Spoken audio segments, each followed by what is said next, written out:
Bonjour à tous, je suis ravie de vous retrouver pour cette nouvelle vidéo. Ça y est, le mois de février est bien désormais fini, c'est sûr, on est bien rentré dans le mois de mars.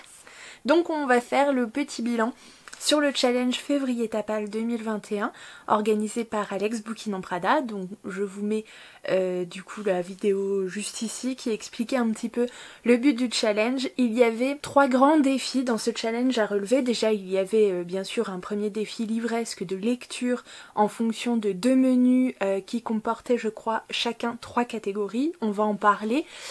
Du coup à voir si j'ai réussi ou pas du coup ce défi là. Il y avait une seconde partie dans le Février Tapal qui était en fait un mois no buy, donc un mois normalement le mois de février où je ne devais rien acheter, enfin où on ne devait rien acheter.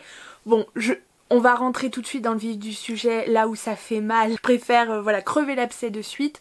Cette partie-là, c'est clair, je ne l'ai pas relevée. Voilà, le no-buy, je ne l'ai pas du tout tenu. Pourtant, j'étais pleine d'ambition, pleine de bonnes intentions et ça a été un foirage total. D'où peut-être un petit book haul qui suivra la semaine prochaine parce que je n'en ai pas fait depuis janvier. Et là, il y a des achats qui se sont accumulés et je me dis vraiment... Voilà, je vais faire un tri, je vais pas tout vous présenter en même temps, tellement il y en a. Voilà. Là c'était clairement pas le moment. Je sais pas, ça l'a pas du tout fait. Au contraire, j'ai l'impression que ça m'a poussé à acheter encore plus. Bref, donc ça, cette partie-là, déjà c'est mort. Et la troisième partie, pardon, c'était de faire un tri dans nos bibliothèques. Alors je vous avoue, je parlerai de cette troisième partie vraiment en fin de vidéo. Parce que c'est un sujet un petit peu délicat pour moi. Ça a été pas facile du tout. Car je ne me suis, je crois, pratiquement jamais séparée d'un de mes livres qui est rentré dans ma bibliothèque. Jamais. Du coup, je vais d'abord vous parler de mes lectures, évidemment. Il y avait un premier menu qui s'appelait « Il vaut mieux un renard au poulailler qu'un homme en chemise en février », pardon. Voilà. Avec une première catégorie qui s'appelait Yorek moi... J'adore. Les jeux de mots, c'est terrible. L'ours polaire aurait trouvé son armure qui regroupait polar, hiver et fantasy. Et dans celui-ci, j'avais mis en catégorie, alors 3 choix, j'ai pas du tout lu de ma palle. J'ai d'ailleurs lu des livres qui n'étaient pas dans ma palle initiale, hein, je préfère vous le dire. Mais dans cette catégorie, donc plutôt au niveau polar thriller, j'avais choisi de mettre et j'ai lu, donc là je suis contente, La fille qui court de Simon Mason aux éditions Slalom, qui est un thriller ado. Donc c'est un texte qui date de 2014, mais il est sorti aux éditions Slalom en septembre 2020. C'était l'occasion en fait de découvrir un thriller version ado, du coup ce dont je n'ai pas forcément l'habitude. Et en plus un titre des éditions Slalom que je ne connaissais pas, donc voilà, tout ça enjaillé. Donc on va suivre Garvey Smith qui a 16 ans, qui est un surdoué, voilà, très très intelligent, très brillant, passionné par les chiffres, par les mathématiques en général. Et par contre un petit peu en décrochage, hein, voilà, il traîne un peu avec ses potes, il se fait pas du tout au système scolaire, enfin tel qu'il est.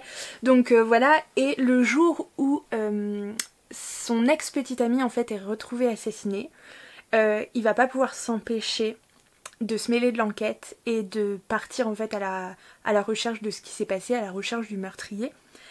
Et en parallèle en fait de l'enquête officielle qui est menée par un jeune inspecteur. On va suivre ces 2 personnages en particulier qui mènent l'enquête un petit peu en parallèle. Voilà, donc c'est un roman qui fait un peu plus de 420 pages. Donc pour les ados, c'est à bien noter, vraiment. Ne vous attendez pas, si vous êtes amateur de thrillers adultes, de policiers, etc., à ce que ce soit au niveau d'une littérature adulte, hein, bien évidemment. Il faut avoir un certain regard, en fonction du public visé, évidemment. Mais c'était une très chouette lecture, pour être honnête. L'écriture est fluide, les personnages sont assez attachants. Autant, voilà, c'est Garvey a beau être surdoué, a beau être brillant, et c'est aussi un ado avec un comportement parfois d'ado. Voilà, que t'as légèrement envie de claquer parce que un tantinet insolent. Mais il est quand même ultra attachant. Et il y a des personnages qui gravitent un petit peu autour de lui qui sont somme toute très intéressants. Alors, voilà. Ensuite, au niveau de l'enquête, j'ai trouvé ça assez sympa, mais sans vous spoiler quoi que ce soit. l'enquête avance. C'est comme si c'était une fin. Bon, quand tu vois les pages qui restent, tu te dis, bon, a priori, c'est pas cette personne-là qui l'a tué parce que sinon, il y aurait rien d'autre à raconter après. Donc, voilà, j'ai trouvé peut-être que c'en était un peu trop. Et non pas sur les fausses pistes, hein, qu'on s'entende bien, non pas... voilà, c'est normal qu'il y ait beaucoup de fausses pistes. Enfin, c'est normal, tout du moins c'est intéressant. C'était un peu trop genre, ouf, on a fini, et puis en fait non, c'est pas fini. Quand ça le fait plus d'une fois... Et puis il y a le fait aussi que, alors certes Garvey Smith, 16 ans, est très intelligent, il a un esprit de déduction, d'observation, un petit chouïa à la Sherlock, hein, faut le dire, donc pour ça, voilà, moi j'adore. Mais par contre, c'est qu'en parallèle, la police... Non mais comment on peut faire autant d'erreurs ?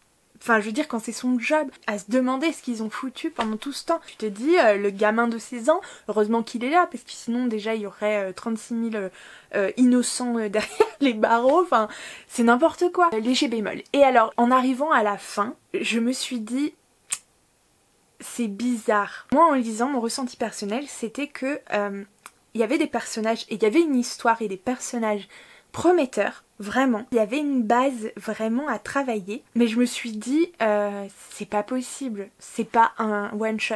Sur la construction, il y a tellement de choses à faire, et on sent cette petite évolution très progressive dans les personnages, dans leur construction, dans leur caractère, etc. Et dans les petites histoires aussi autour de l'enquête. Moi, en tant qu'adulte, du coup, ça m'a un peu frustrée. Je me suis dit, en effet, si c'est un one shot, je trouve ça, comment dire, un peu insuffisant. Peut-être qu'un ado, ça ne le gênerait pas, etc. Parce que, en effet, hein, l'enquête va d'un bout à l'autre, l'histoire se termine sans problème. L'un dans l'autre, on peut s'arrêter là. Enfin, vous savez à quel point je suis curieuse. Donc j'ai commencé à fouiner un petit peu et à me rendre compte qu'en effet, en VO, en fait, il y avait au moins 2 autres tomes d'une saga, en fait, sur Garvey Smith. Je me suis dit, ah ouf, parce que je suis pas folle au niveau de la construction. C'est presque une introduction, vraiment. Du coup, il y a tellement de choses à développer, tellement de choses à faire avec ces personnages. Dans le doute, pour pas vous dire de bêtises, parce que apparemment j'en sors pas mal ces derniers temps, donc j'essaye de vérifier les infos, mais c'est pas toujours très facile. Là, j'ai contacté directement les éditions Slalom. Donc je leur ai envoyé un petit message et ils ont été super gentils du coup de prendre le temps de me répondre et en plus assez vite, donc pour ça c'était vraiment cool, je les en remercie, histoire de vous donner des vraies infos de sources sûres. Donc en fait les éditions Slalom n'ont pas prévu pour l'instant d'éditer la suite des aventures de Garvey Smith. C'est la nouvelle un petit peu, je trouve, dommageable pour cette histoire parce que c'était chouette, en vrai c'était chouette. Mais ça mérite tellement la suite. Après, voilà, c'est le choix des éditions Slalom. Du coup, on n'y peut rien, c'est comme ça. Ça me laisse en fait un petit bémol sur ce titre-là. C'est un one-shot pour l'instant, même si à la base c'est une saga. Alors ensuite, dans la deuxième catégorie, les réseaux sociaux m'ont tué, qui regroupait technologie, angoisse et SF. Alors là, c'est un livre que je n'avais pas intégré dans ma pile à lire originale parce que c'est une sortie du coup assez récente, hein, du mois de février, mais que je n'ai absolument pas pu m'empêcher de lire pratiquement dès sa réception parce que je sais que vous le savez, c'est un titre que j'attendais et j'étais pas la seule depuis plus d'1 an et je n'en pouvais plus. Et pour être honnête, j'étais divisée entre l'impatience, du coup l'excitation, l'impatience de enfin découvrir la suite de cette saga et la trouille. Vraiment j'avais une appréhension un petit peu à me dire ça fait 1 an que tu as lu le premier tome de cette saga, tu as beaucoup aimé, tu t'es beaucoup enjaillé pendant 1 an parce que voilà, la suite était très attendue et j'étais tellement impatiente de découvrir ce tome 2, je me suis dit je mets la barre tellement haute, s'il n'est pas à la hauteur. Je vous parle évidemment du tome 2 d'Aurora Squad par Amy Kaufman et Jay Christophe aux éditions Casterman. C'est en effet ma petite saga chouchou depuis 1 an. J'avais littéralement adoré le tome 1 et je ne ferai pas durer le suspense. J'ai adoré le tome 2, mais adoré. Je l'ai surkiffé. Voilà, j'ai fini en PLS à la fin, en me disant qu'il allait encore falloir que j'attende un an avant la suite. L'horreur. Alors, si vous ne connaissez pas Aurora Squad, on est sur un space opéra, donc un roman en fait de science-fiction qui se déroule dans l'espace, donc pour ados, young adultes on va dire. Donc je vous avoue que cette saga c'est une véritable surprise de bout en bout, parce que quand je l'ai découvert l'année dernière, déjà je lisais pas franchement depuis longtemps du young adulte, j'avais très peu lu de science-fiction en général, alors un space opéra young adulte, je vous laisse imaginer.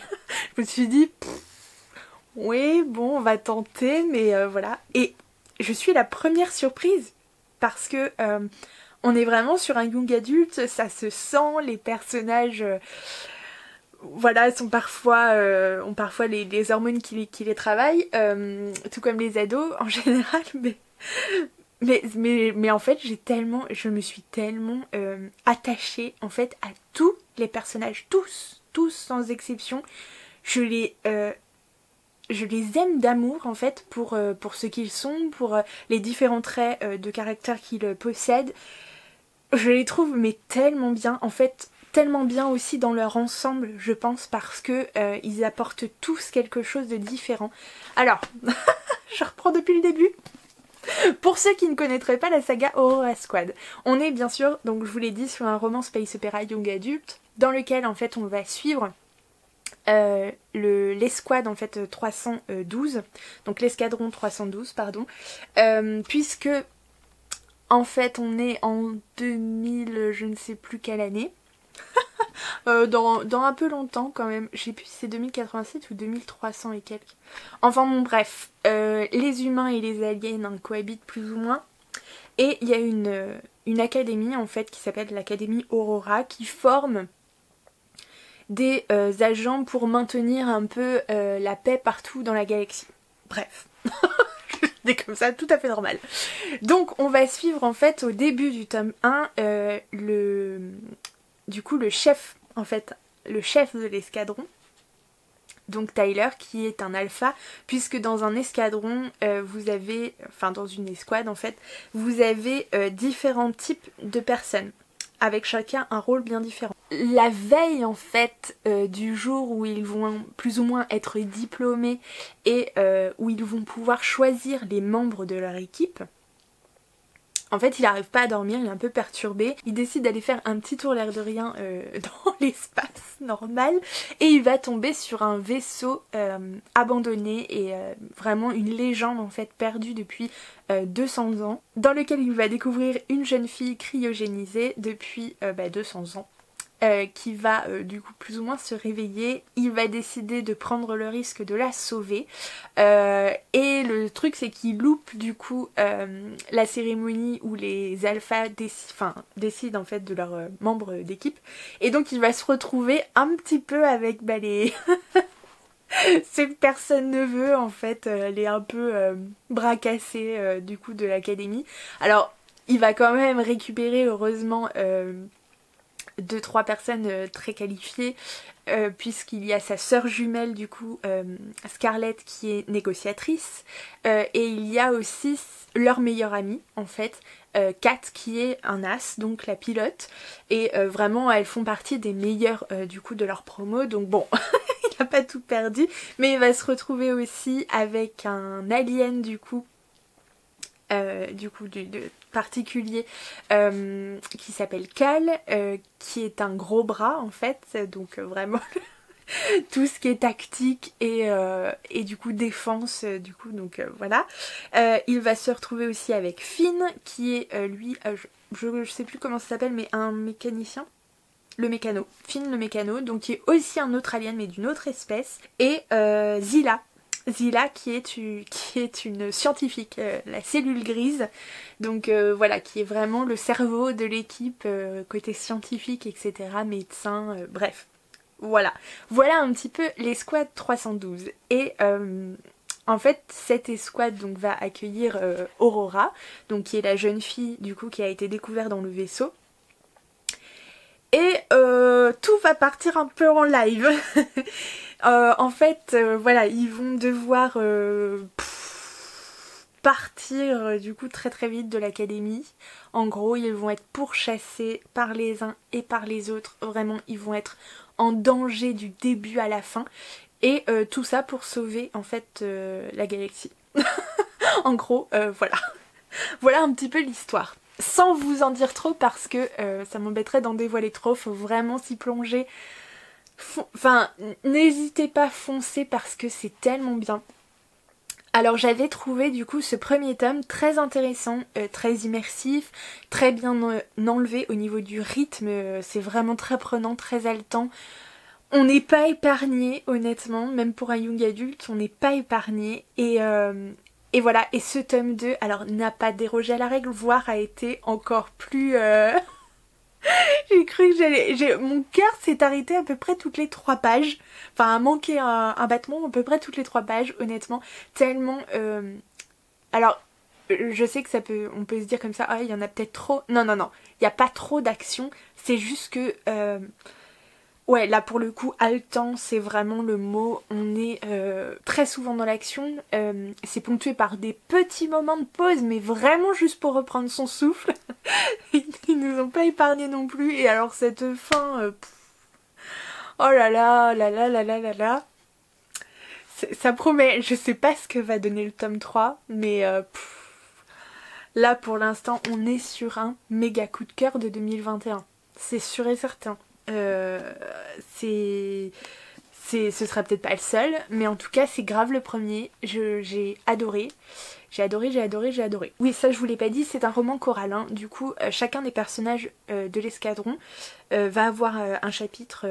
Voilà, c'est pas toujours dans l'ordre, pas toujours de façon régulière et tout, mais voilà, on va tous les entendre, on va tous en apprendre un petit peu plus. Et c'est vrai que dans le premier tome, on en avait appris plus sur certains personnages que sur d'autres, ce qui est logique hein, parce que voilà, ils sont quand même un petit paquet, donc bon, voilà. Et ce que j'ai trouvé très intéressant dans ce tome 2, c'est que certains personnages qui avaient été légèrement secondaires dans le premier tome, ici on en a appris beaucoup plus sur eux. Vraiment, ils ont eu des chapitres un peu plus conséquents et avec des révélations notamment sur... voilà leur caractère, leur passé, etc. Et c'était vraiment bien parce que ces personnages qui étaient sympas, mais c'est pas ceux qu'on avait vus plus dans le premier tome. Ici, moi personnellement, ça m'a permis de véritablement m'y attacher puisqu'on on en a découvert un peu plus sur eux, sur leur caractère, sur leur histoire aussi, et ce qui était tellement bien. Bref, donc j'ai beaucoup aimé. Et alors sur l'histoire, enfin sur l'action en fait principale, sur l'action globale, oh là là, des claquasses de partout, je me suis fait brinque-baguer d'un côté, de l'autre, enfin ça a été, voilà, terrible. Je suis très curieuse de découvrir ce que va donner ce tome 3, puisque là on est parti, mais les gars, pour une histoire, oh mon dieu. Bref, donc je vois que ça fait énormément de temps que je parle et que je ne vous ai présenté que 2 livres jusqu'à maintenant, donc ça ne le fait pas du tout. Donc je vais accélérer. Voilà, gros coup de cœur de l'année 2021, je vous le conseille à 10 000%. Aurora Squad, c'est oh là là, c'est la famille. Ensuite, troisième catégorie et dernière catégorie de ce premier menu, Jour de la marmotte grippée, ennui assuré, où on nous proposait contemporain, catastrophe, temporalité. Ici, du coup, c'est un titre que je n'avais pas prévu de lire à la base, mais que j'ai intégré après, puisque les éditions du coup Gulfstream me l'ont fait parvenir. Alors je vais pas m'attarder dessus parce que j'en ai déjà beaucoup parlé, j'en ai fait un post sur Instagram, etc. C'est Easy Nobody d'Anne Loyer, donc dans la collection Echo aux éditions Gulfstream. Donc c'est une collection qui s'adresse à partir de 13 ans, je crois, aux ados à partir de 13 ans. On va y suivre Easy, qui est une jeune fille très brillante, ce qui lui permet d'ailleurs d'intégrer un lycée très coté du coup de sa ville. Donc en fait on la suit au moment où elle va faire sa rentrée dans son nouvel établissement. Et voilà, elle a beaucoup d'appréhension mais aussi beaucoup d'attentes venant de cet établissement. Et l'accueil des autres élèves va être pas très sympa. Alors du coup ils vont pas la, comment dire, ils vont pas la bousculer, ils vont pas l'insulter, ils vont pas, ça va pas être cette violence du coup physique, ce harcèlement physique ou moral, mais ça va être une sorte d'harcèlement. Là je dis bien, j'insiste, puisque en fait ils vont tout simplement décider de l'ignorer. D'ailleurs ils vont la surnommer Nobody, Easy Nobody. Voilà, pour vous dire un petit peu. Donc voilà, c'est extrêmement violent comme traitement du coup, et c'est beaucoup plus courant qu'il n'y paraît. Et j'ai trouvé le thème extrêmement intéressant parce que justement c'est une forme de violence psychologique qui ne fait pas de bruit, qui ne laisse pas de traces. Donc c'est, voilà, ça passe parfois un petit peu inaperçu, mais pour la personne qui le subit, c'est extrêmement, extrêmement violent psychologiquement quand on vous fait comprendre que vous n'existez pas, que votre existence n'a absolument aucun intérêt, que vous n'avez pas de voix, que vous n'avez pas droit au chapitre, que... Voilà, j'ai trouvé le thème très très intéressant. Moi c'est ce qui m'a appelé du coup de suite, et j'étais très curieuse de voir comment l'autrice allait traiter le sujet. Donc Izzy du coup, sa rentrée se passe pas tout à fait, voilà. Elle va faire quand même la rencontre de Gustave qui est un autre élève du coup, et qui potentiellement serait aussi un nobody. Voilà. Voilà, bref, il y a tellement de choses à dire sur ce livre, mais j'aurais pas le temps de m'éterniser. Sachez que c'était une très très chouette lecture. J'ai trouvé la plume en fait de l'autrice extrêmement belle.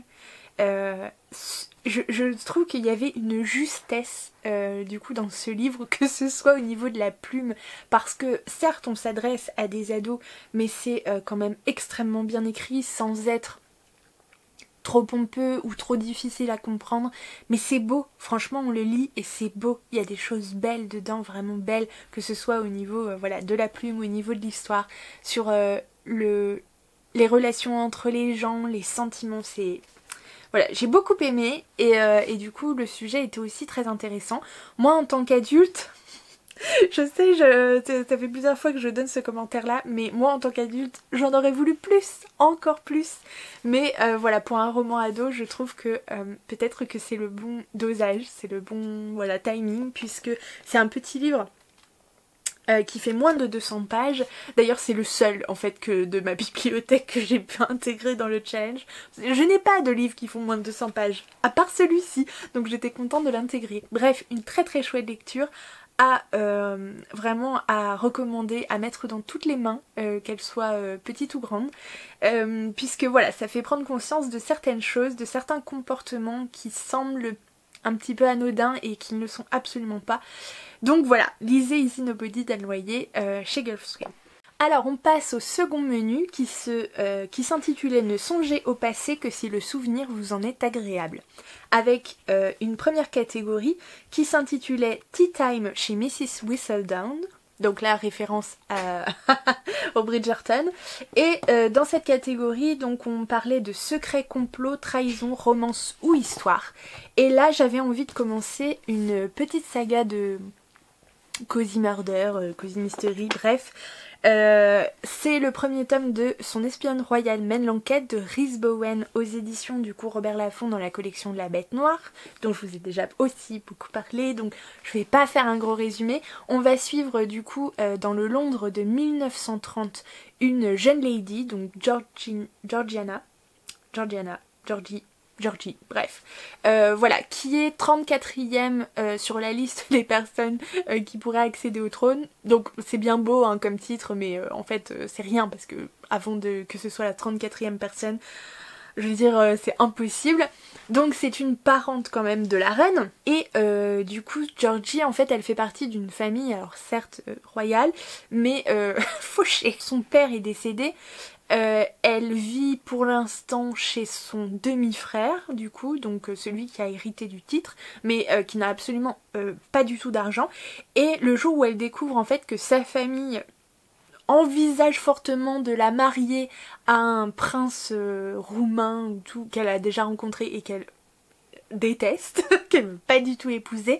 En fait, alors ça c'est le résumé, hein. Elle décide de s'enfuir du coup donc de sa famille et d'aller sur Londres et de se trouver un boulot, de trouver de quoi voilà, gagner de l'argent, etc. Jusqu'au moment où la reine en fait elle-même la convoque du coup au palais pour lui confier une mission du coup, une mission d'espionnage en fait, puisque le fils de la reine, donc le prince, semble voilà, dans une affaire de cœur avec une femme, une américaine, pas du tout du goût de la reine, voilà, et elle charge un petit peu Georgie d'espionner un petit peu tout ça et de lui faire un peu un rapport de ce qui se passe exactement, savoir si le prince est, voilà, complètement fou d'elle, est-ce qu'il y aurait matière à ou pas du tout. Voilà ce qu'on nous dit, et on nous disait entre Downton Abbey et The Crown, une série d'enquête royale so british. Je trouvais ça tellement chouette, j'adore les années 30, j'adore les enquêtes dans le Londres, etc. Vraiment, les ingrédients étaient là pour que ce soit chouette. Oh, ça l'a pas été du tout. Non, ça l'a pas été du tout. Alors je vous en ai parlé, donc je vais essayer de faire rapide. En fait, il y a beaucoup de choses qui m'ont dérangée, beaucoup, dans ce premier tome. Déjà, je m'attendais pas du tout à être perturbée par en fait ces codes du coup de la famille royale, etc. qui correspondent énormément à ce qu'on peut trouver dans dans la littérature en fait du 19e siècle. Vraiment avec les bals, avec les chaperons, avec les machins, plus ou moins, parce que, et oui, on est quand même en 1930. Donc on est à une époque qui est plus du tout la même, enfin, je veux dire, on n'en est plus du tout là. Alors, en fait, le récit balance entre les deux, et du coup, des fois, on se dit, quoi? Elle fait ça, mais pas du tout. Ah bah si, on est en 1930, ou inversement, on est en 1930 et je veux dire les gens agissent comme ça. Très bizarre. Bref. Alors ça c'était un premier truc qui m'a un peu perturbée. Mais bon, je me dis après tout, voilà, c'est le coup de s'y faire et voilà, on n'est pas dans un roman à la Jane Austen ou voilà un cozy mystery des années 1900 quoi. Enfin du 19e siècle. Bref, donc je me suis dit bon allez, voilà. Ensuite, Georgie a à peu près 21 ans, si je me trompe pas. Et oh là là, le niveau... Oh, je vous raconte pas. Oh là là, mais je lui collerais des baffes. Vraiment insupportable, la fille, insupportable. Déjà, elle n'est capable... Enfin, c'est fou ça, parce que... Moi, j'avais envie d'une héroïne qui se bouge un peu, qui je sais pas, qui ait une certaine... je sais pas, débrouille, assurance, enfin peu importe, même si elle avait pas été ça, mais en fait elle est cloche. Je la trouve terriblement cloche. Alors certes, elle vient d'un milieu privilégié, où du coup on l'a préparée plus à être une bonne épouse qu'à se débrouiller par elle-même. Ça j'entends tout à fait. Mais quand on nous dit elle s'enfuit, voilà de... Alors pour vous dire, attendez. Donc Georgie, qui refuse qu'on lui dicte sa vie, s'enfuit à Londres pour échapper à cette funeste promesse de mariage. Elle va devoir apprendre à se débrouiller par elle-même. Alors déjà, bon, alors c'est pas un spoil concrètement, c'est juste un micro-détail. Quand on vous dit elle s'enfuit et tout machin, ça fait très héroïne, voilà, qui fuit, qui va se débrouiller vraiment toute seule. Alors les gars, quand la gamine, en fait, alors... certes, invente une sorte de bobard, pseudo-bobard, hein, pour dire en fait à sa famille que là, en ce moment c'est pas top, en fait elle doit aller à Londres pour aider à préparer quelque chose, une fête, un mariage, on s'en fout. Et donc elle va vivre dans la maison de la famille. Qui s'enfuit comme ça? Personne. Enfin, je veux dire, c'est pas s'enfuir. C'est... Enfin, bon, c'est pas comme je l'entendais, donc ça m'a perturbée. Et alors... Bon, elle retrouve à Londres certaines de ses amies, certaines de ses camarades d'internat, enfin quand elle a fait ses études pour devenir une bonne épouse. Hein. Elle retrouve donc des filles avec qui elle était, et oh mon dieu, le niveau! À part parler de fesses et de dire « Ah mon dieu, t'es encore vierge? Ah mais il faut absolument que tu trouves un mec pour te débarrasser de ce fardeau. »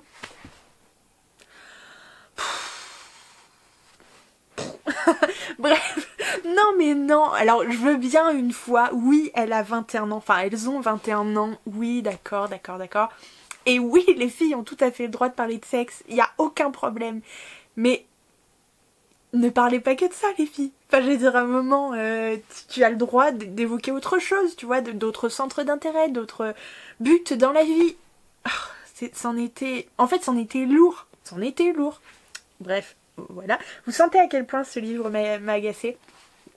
Moi je le ressens encore. Et pourtant ça fait un moment que je l'ai lu du coup. Donc voilà. Et alors, je sais pas, ça s'appelle Son espionne royale mène l'enquête. Bah non. Non. Je veux dire, c'est... non, en fait pour l'instant il y a... Enfin... respire. En fait... du coup, le départ de Georgie s'organise assez vite dans le livre. Une fois arrivée sur Londres, elle va très vite, être reçue par la reine, qui est au courant de tout. Ok, très bien, soit. Elle va lui confier cette mission. Sauf que la mission est prévue des mois ou des semaines ou des mois après. Et donc, ça n'est évoqué que vers la fin du livre. Ok, très bien. Donc entre-temps, en fait, bon, je peux pas tout vous raconter, elle fait des choses. Elle fait des trucs, il arrive des choses, il y a une sorte d'enquête, mais en fait elle enquête rien du tout. Vous voyez, elle fait faire les choses aux autres à sa place. Ah oui, pour ça elle est douée, hein, c'est clair. Mais à part ça, c'est... non.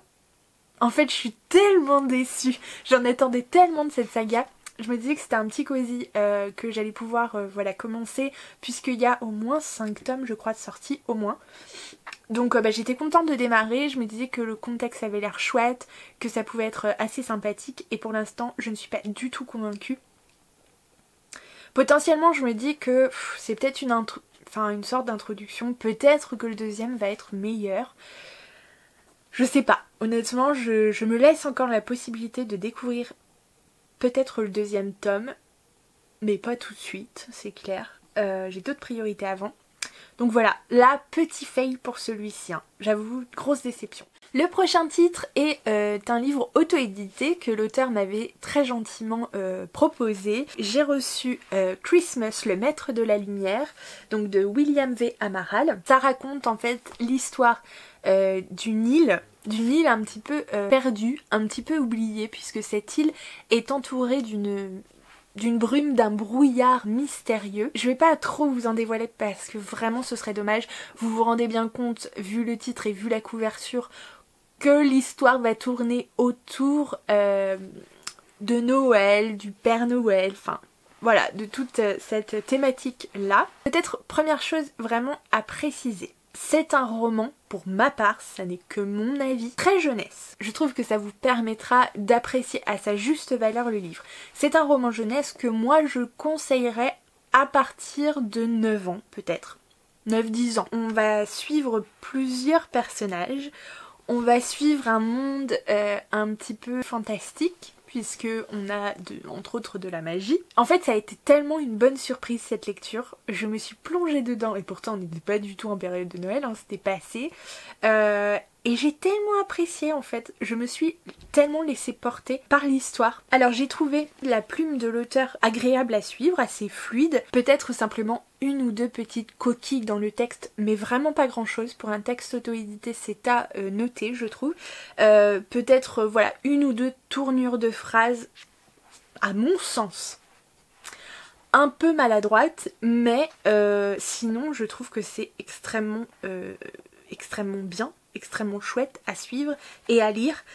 C'était très intéressant, il y a des personnages hyper attachants et je trouve que j'ai en fait durant ma lecture j'ai vraiment ce souvenir là, j'ai oscillé entre entre voilà des petits rires et des moments hyper touchants, voire des petites larmes à la fin parce que j'étais hyper émue. L'auteur ne ménage pas non plus totalement ses personnages, hein, sachez-le, mais c'était tellement chouette. Il y a tout ce folklore un peu scandinave en plus. Oh là là, c'était trop bien. Je vous mettrai toutes les infos bien sûr concernant le livre que vous pouvez trouver hein, bien sûr en vente, que ce soit en version papier ou en version e-book. Du coup dans la barre d'infos, j'ai été très heureuse de découvrir à la fin que ce livre était un tome 1 et je suis tellement contente de pouvoir potentiellement retrouver ces personnages. Je vais pas mentir, hein, j'étais super étonnée, agréablement surprise en fait de la richesse de l'univers, de la richesse de cette histoire,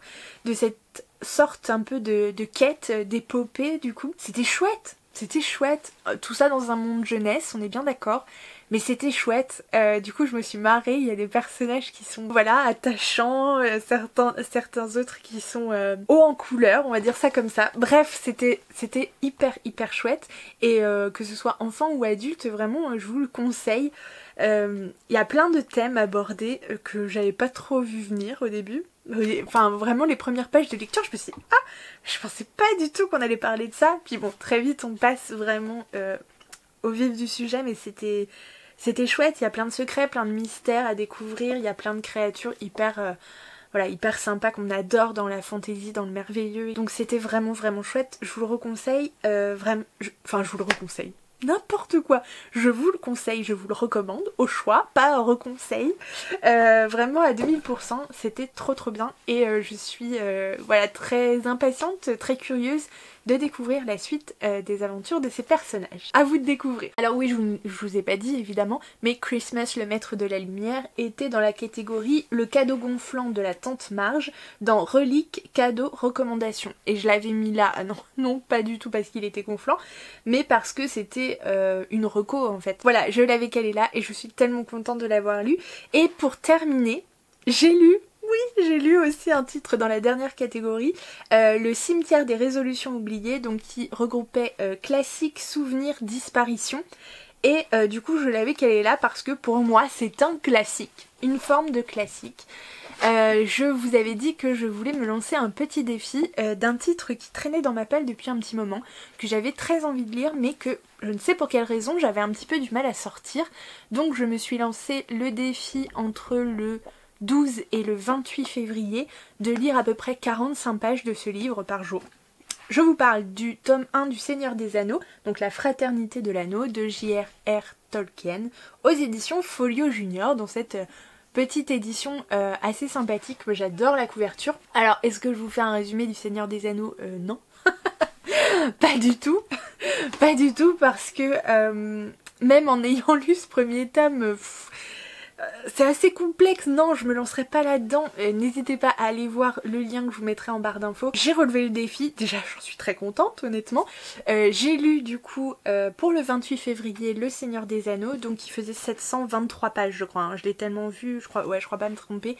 723 pages donc en format poche, et pour ce premier tome, alors je vous l'ai dit, je crois que je n'ai vu que le premier film. Je n'ai jamais lu d'autres Tolkien, donc le Hobbit, tout ça et tout machin. J'aurais d'ailleurs peut-être dû commencer par le Hobbit. Oui, je le sais, puisque le Hobbit se déroule chronologiquement avant le Seigneur des Anneaux. Oui, surtout que j'ai le Hobbit dans ma palle. Non mais bon, quand voilà, c'est pas grave, c'était lancé, donc tant pis, je me suis lancée, je vais lire le Seigneur des Anneaux d'abord et je lirai le Hobbit après. Tant pis. Je serais contente de retourner dans l'univers. J'ai vraiment beaucoup apprécié cette lecture du coup de ce premier tome. J'ai pris mon temps, j'ai apprécié aussi de prendre mon temps finalement, de le lire pendant cette quinzaine de jours parce que c'est quand même un univers assez riche, assez dense.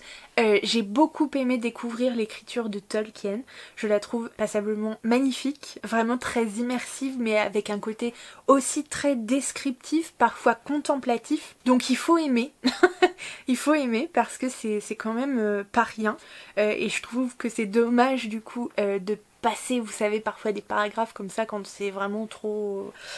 Voilà, parce que ça ne mérite pas en fait qu'on passe des paragraphes, faut vraiment y être... à fond. Alors j'ai beaucoup aimé la plume, j'ai beaucoup aimé l'histoire aussi, je trouvais ça assez chouette honnêtement, j'ai eu un problème entre mes souvenirs, entre mes souvenirs nébuleux du film, enfin du premier film, et le tome. J'ai l'impression qu'il y a des trucs, alors soit j'ai complètement zappé, ou j'ai rien compris, ou voilà. Mais bizarrement, après la lecture du tome 1, je me dis qu'il faut vraiment que je me re-regarde le film. Parce qu'il y a des grosses différences, non? Je sais pas, dites-moi en commentaire si vous, vous avez lu et vu du coup Le Seigneur des Anneaux, si vous pouvez me confirmer que au niveau enfin, entre les deux, il y a quand même des différences notables, quoi. Je veux dire que ce soit au niveau de l'histoire ou de l'action, enfin des choses qui s'enchaînent. Il y a des trucs, je n'en ai aucun souvenir, mais aucun. Bref. Voilà, je me dis que c'est une bonne lancée, peut-être que le tome 2 arrivera dans les mois à venir. Voilà, je me dis que ce serait bien potentiellement de le lire cette année. Ce serait un nouveau challenge. Mais bon, ça prend un peu de temps quand même si c'est abordable. Mais je trouve qu'il faut quand même un certain niveau de lecture. Même si, voilà, ça coule très très bien, c'est très abordable. Mais comme je vous ai dit, il y a beaucoup de descriptions. Donc voilà, pour les enfants qui préfèrent l'action, les trucs un peu plus rapides et tout, bah non, n'allez pas tout de suite par là parce que ça demandera peut-être un peu plus d'implication. Donc voilà, honnêtement, je suis très contente d'avoir relevé le défi et d'avoir lu du coup Le Seigneur des Anneaux. Alors, voilà au niveau de mes lectures. Vous avez vu, au mois de février, j'ai pas lu tant que ça. En tout cas, je trouve pour moi que j'ai relevé le défi. J'ai lu au moins un livre dans chaque catégorie et pour ça, du coup, voilà, je m'applaudis, je me dis bravo, c'est déjà pas mal. Ensuite, on reviendra pas sur l'histoire du no-buy parce que vous savez, bon ça, c'est loupé, c'est pas grave, ça n'est que partie remise, je me dis. Et ensuite, je me suis dit que je pourrais vous faire voir... donc la troisième étape de ce challenge, c'était de faire un petit, comment dire, un petit tri dans nos bibliothèques. Et comme je vous en ai parlé un petit peu au début, moi personnellement j'ai un gros problème. Quand j'ai un livre, quel qu'il soit, qui rentre dans ma bibliothèque, j'ai vraiment du mal à m'en séparer après. Donc j'ai fait une pile et je suis trop fière de moi. Alors... vous allez dire, elle n'a fait que la pile. La pile n'est pas encore partie ailleurs, mais je trouve que c'est un pas en avant, donc je suis assez contente et je vous présente très rapidement les livres dont j'ai choisi de finir par me séparer. Alors je vais d'abord sortir de ma palle, donc c'est un unhaul pour une fois, Le Mystère Henri Pic de David Fuenquinos, donc ici aux éditions Folio, donc bon c'est l'affiche du film, hein, c'est pas... voilà, mais bon bref, que j'ai lu il y a très longtemps. Enfin très longtemps, il y a 1 an et demi, 2 ans. J'étais très intriguée par l'histoire, je n'avais pas vu le film à ce moment-là. C'est pas quelque chose qui m'a embarqué particulièrement, je l'ai lu mais... voilà, en fait j'ai trouvé le dénouement un peu dommage, la révélation un peu dommage en fait. Je l'avais pas moi envisagé comme ça. Donc voilà, c'est un bouquin sur lequel... enfin je sais qu'il a plu à beaucoup de monde, mais moi c'est... bon... non, ça restera pas dans les annales. Pour moi, c'était pas une mauvaise lecture, hein, mais ça restera pas dans les annales. Ensuite, je me sépare des 2 premiers tomes du coup d'un manga dont je vous ai parlé. Donc c'est L'Imprimerie des Sorcières, donc le tome 1 et le tome 2 de Moshinchi et Yasuhiro Miyama aux éditions Soleil Manga. J'ai vraiment eu un souci, alors peut-être qu'il me manque des clés de lecture sur la découpe, sur certains dessins, sur vraiment trop de trucs, on sait pas d'où ça sort, on nous dit 2-3 infos comme ça, mais ça n'a ni queue ni tête. Les petites histoires, les petites scénettes en fait se suivent, mais il y a pas vraiment de fil conducteur, enfin pas suffisant en tout cas pour moi.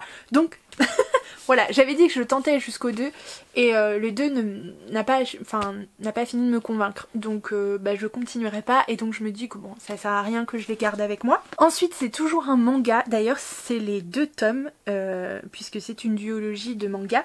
Il s'agit de l'agence de détective Layton, donc Catriel et les enquêtes mystérieuses de Kaori Orito aux éditions Nobinobi, que je trouve absolument superbe, on va pas se mentir, ils sont superbes. J'hésite encore à m'en séparer, mais je vous en ai parlé, ça n'a pas du tout été un coup de cœur. Alors autant au niveau graphisme, j'ai vraiment adoré, c'est totalement le genre de choses que j'aime, très rond, très kawaii, etc. Donc voilà, c'est vraiment, c'est pour ça que j'hésite, hein, parce qu'ils sont très beaux. Mais voilà, non, ces toutes petites enquêtes sans queue ni tête, mais vraiment les résolutions, n'importe quoi. Les résolutions sont... Et autant j'avais trouvé que les 2 dernières petites enquêtes dans le tome 2 étaient bien plus prometteuses parce que on abordait un petit peu le passé des personnages, enfin on impliquait vraiment un peu plus les personnages principaux, donc Catriel et son assistant, donc Oliver. Donc il y avait matière en fait à dérouler un peu ce fil et à construire vraiment quelque chose, à asseoir les personnages, à leur donner un peu plus de profondeur, de consistance. Et ben non, parce que c'est la fin en fait, et non. Donc voilà, je vais m'en séparer. Ensuite, alors on ne rentrera pas dans le sujet non plus, donc je vais me séparer de Quand je ne serai plus là de Linda Green aux éditions Prélude, donc ça a été aussi ma petite déception je crois de 2020. Le problème n'est pas l'histoire en soi, c'est juste que je pensais partir pour un certain type d'histoire et ça n'a absolument pas pris la tournure que j'avais envisagée, et ça a pris une tournure qui, moi, avec un sujet qui ne me convient pas du tout. Je n'avais absolument pas envie de lire un truc concernant cette thématique. Voilà. Donc du coup c'est pour ça, je pense que ça ne l'a pas fait avec moi, mais ça pourrait tout à fait le faire avec un autre lecteur. Donc voilà, autant lui laisser sa chance. Il est en très bon état, donc... Alors le dernier du coup c'est un titre qui remonte un petit peu plus longtemps, enfin une lecture qui remonte un peu plus longtemps. C'est La Reine sous la neige de François Place, ou Place, je ne sais pas, chez Gallimard Jeunesse. Alors j'ai craqué véritablement, je crois que c'est Alex Bouquin en Prada qui en avait parlé, d'ailleurs, je ne sais quel. Mais vraiment j'ai craqué en librairie pour cette couverture, un chouïa qui chouille, je trouvais ça trop marrant. Et voilà, avec un petit côté La Reine sous la neige, hiver, etc. Une histoire d'amour d'une jeune fille de 18 ans dans un roman mystérieux et envoûtant. Ça l'a pas fait avec moi, il m'a pas embarqué. Trop de mystère tue le mystère en fait, trop d'étrangeté tue l'étrangeté. Pourtant l'histoire est prometteuse, l'histoire... pseudo d'amour est mignonne, et puis tout ce qui tourne autour en fait c'est un peu what the fuck, donc voilà, ça l'a pas fait avec moi tout simplement. Donc celui-ci je pense qu'il quittera aussi ma bibliothèque. Bah je l'aime bien pourtant. Comme ça en tant que livre je l'aurais gardé sans problème, mais en fait je le relirai pas, donc je me dis bon, peut-être lui laisser sa chance avec quelqu'un d'autre. Donc voilà au niveau de ce petit unhaul, et voilà surtout au niveau du bilan du février d'Apple 2021. Donc vous avez vu que ça n'est pas une complète réussite, mais c'est pas grave, il y a des points positifs et des points négatifs à retenir un petit peu pour tout, que ce soit pour mes lectures, pour bon, le challenge No Buy. La deuxième fois n'était toujours pas la bonne, peut-être que la troisième, voilà, on sait jamais. Enfin le principal en tout cas je trouve c'est d'essayer jusqu'à ce qu'on y arrive, même si il me faut 10 fois avant d'y arriver, c'est pas grave. Honnêtement je n'ai aucun problème avec ça, c'était peut-être juste pas le moment. Mais une fois que je me serai lancée, voilà, il n'y aura pas de souci, je vous tiendrai au courant, je sais que j'y arriverai, quoi qu'il arrive, un jour j'y arriverai. Donc voilà, j'espère que vous aussi, j'espère que si vous avez participé au challenge février Tapal, que ça s'est bien passé pour vous. N'hésitez pas à me dire tout ça en commentaire. Vous connaissez mon petit laïus, hein, évidemment, on vous le fait tous. Mais si vous avez apprécié du coup le contenu de cette vidéo, n'hésitez pas à vous abonner si ça n'est pas encore fait, à liker du coup en mettant un petit pouce, et bien entendu à laisser un petit commentaire, voilà, pour partager un petit peu ensemble. Si vous partagez également la vidéo sur les réseaux sociaux, n'hésitez pas à me taguer, je me ferai un plaisir de repartager, ça me ferait extrêmement plaisir de voir aussi vos moments visionnage, c'est toujours super marrant je trouve, même si on n'est pas en direct, au moins je m'adresse bien à des gens derrière cette caméra, et ça c'est super cool. Voilà, je profite de ces vidéos du coup vraiment avec plaisir, surtout en voyant les retours super bienveillants, et vraiment voilà, vos petits mots à chaque fois me touchent profondément, je vous assure. Donc voilà, merci beaucoup d'être là du coup, et je vous dis à très très bientôt pour la prochaine vidéo que je vais m'empresser de tourner d'ailleurs, que vous aurez normalement la semaine prochaine. Et voilà, je vous souhaite de très très bonnes lectures, je vous dis à très bientôt et je vous fais plein de gros bisous.